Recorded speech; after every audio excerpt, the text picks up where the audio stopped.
अभी चंद रोज पहले की बात है जब नेपाल ने टी20 वर्ल्ड कप को लेकर अपने स्क्वाड का अनाउंसमेंट किया और उस स्क्वाड को बताते वक्त हमने आपसे ये कहा था कि यार बस इसमें संदीप का नाम और होता तो फिर इस टीम में चार चांद लग जाते, ये टीम बवाल हो जाती। इसे आप किस्मत कहें, इत्तेफाक कहें या लोगों की दुआओं का असर कहें, लेकिन फिलहाल खबर यह है कि नेपाल में संदीप लामिछाने पर जो सस्पेंशन था वो क्लियर कर दिया गया है और संदीप इज इनोसेंट, ऐसा वहां की कोर्ट ने कह दिया है।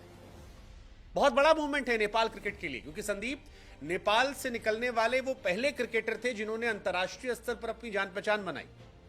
और अब दुनिया कह रही है कि संदीप का 3.0 वर्जन जो होगा उसे देखने लायक होगा। बल्लेबाजों को तैयार हो जाना चाहिए, क्योंकि संदीप ने अपने जीवन में सारी चीजें देख ली, सारी चीजें 24 साल की उम्र तक देख डाली। नेम देखा, फेम देखा, डाउनफॉल देखा और अब दुनिया संदीप का राइज देखना चाहती है। कई बार तो मुझे लगता है कि भाई बॉलीवुड वाले अगर सुन रहे हो तो कोई बढ़िया पिक्चर बना दे, नेपाल बॉलीवुड कोई भी जिसको बनाना हो, संदीप लामिछाने पर एक शानदार बायोपिक तो बनती है और कमाल की कहानी है। वैसे आपको बता दें, संदीप की कहानी कमाल की सिर्फ इसलिए नहीं क्योंकि संदीप फंसे थे। संदीप अगर 2 विकेट और निकाल लेते हैं अपने अगले मैच में तो ज्वाइंट फास्टेस्ट हो जाएंगे 100 टी20 विकेट लेने को लेकर। और ये अपने आप में बताने के लिए काफी कि संदीप कितनी महत्वपूर्ण भूमिका अदा करते आए हैं नेपाल के लिए और कितना उनके अंदर टैलेंट है।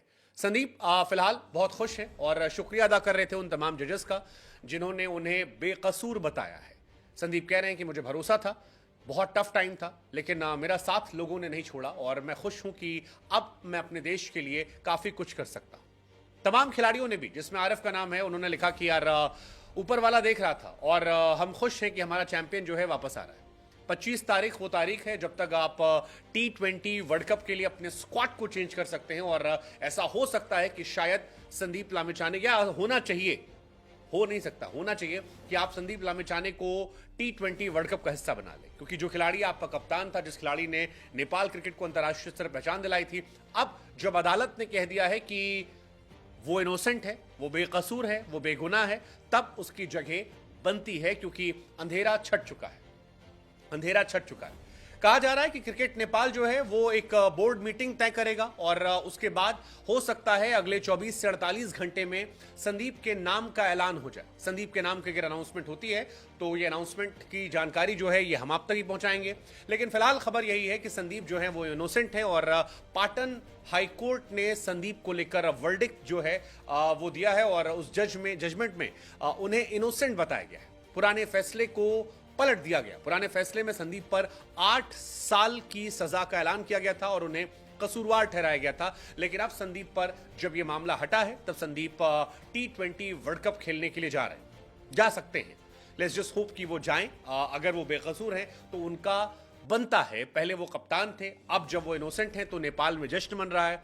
लोगों ने दिवाली की तरह रोशन किया है और पाटन हाईकोर्ट के फैसले को लेकर फिलहाल चर्चाएं दूर दूर तक है। इससे पहले काठमांडू की डिस्ट्रिक्ट कोर्ट जो थी उसने संदीप पर आरोप जो थे वो सिद्ध किए थे। 8 साल की सजा जो है वो तय की थी। लेकिन फिलहाल ये फैसला जब हटता है तब वहां के खिलाड़ियों में, वहां के लोगों में एक खुशी, एक जश्न का माहौल है। नेपाल की जो टीम है उसमें अब संदीप को सिलेक्शन करने के रास्ते खुल गए। अगर नेपाल क्रिकेट बोर्ड चाहेगा तो सिलेक्शन हो जाएगा, क्योंकि नेपाल कोर्ट ने संदीप को अलाउ कर दिया है कि आप जाइए, खेलिए। हालांकि संदीप इससे पहले भी खेल रहे थे जब उन पर सजा मुकर्रर नहीं हुई थी, लेकिन तब उनके साथ इशू क्या थी कि स्कॉटलैंड की टीम या बाकी टीम जो आती थी वो उनसे कई बार हाथ नहीं मिलाती थी और उन पर आरोप लगते थे कि एक माइनर लड़की से छेड़छाड़ के मामले में वो फंसे पड़े। लेकिन अब जब ये आरोप हट गए हैं, अंधेरा छट गया है, तो आशा की उम्मीद जो है वो नेपाल क्रिकेट को भी है और दुनिया भी चाहेगी कि ठीक है, अगर वहां की कोर्ट कह रही है कि वो इनोसेंट हैं तो फिर हम सबको अब यकीन कर लेना चाहिए और उस पुराने मसले को मिट्टी डाल देना चाहिए। संदीप ने ओडीआई क्रिकेट में नेपाल के लिए 51 मैच खेले हैं, जिसमें 112 विकेट निकाले हैं। काफी शानदार इकॉनमी है ओडीआई के हिसाब से 4.38 की, जो बहुत अच्छी है। संदीप ने टी20 में 52 मैचेस खेले, 98 विकेट निकाले हैं।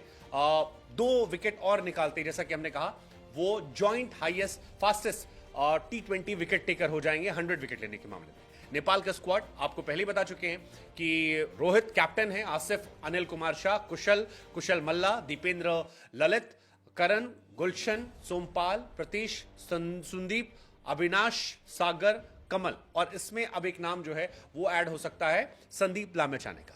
नेपाल क्रिकेट की बात की जाए तो नीदरलैंड के साथ उनका मुकाबला 4 जून को है, श्रीलंका के साथ उनका मुकाबला 12 जून को है, नेपाल साउथ अफ्रीका का मुकाबला 15 जून को है और बांग्लादेश के साथ 17 जून को मुकाबला है। और इन सारे मुकाबलों से पहले अब जब यह मामला सामने आया है और पाटन उच्च न्यायालय ने संदीप पर जो केस था उस पर निर्दोष ठहराया है, तो फिर उन तमाम लोगों को बधाई जो संदीप के प्रशंसक थे, जो हमसे भी गुजारिश कर रहे थे। और हमें भी खुशी है कि जिस मसले को हमने भी उठाया था संदीप के, वो मसला अब खत्म हो गया है और संदीप को इंसाफ की बात कही जा रही है। So all the best Nepal cricket, let's hope you rise. और बाकी सब बढ़िया, चंगा सी।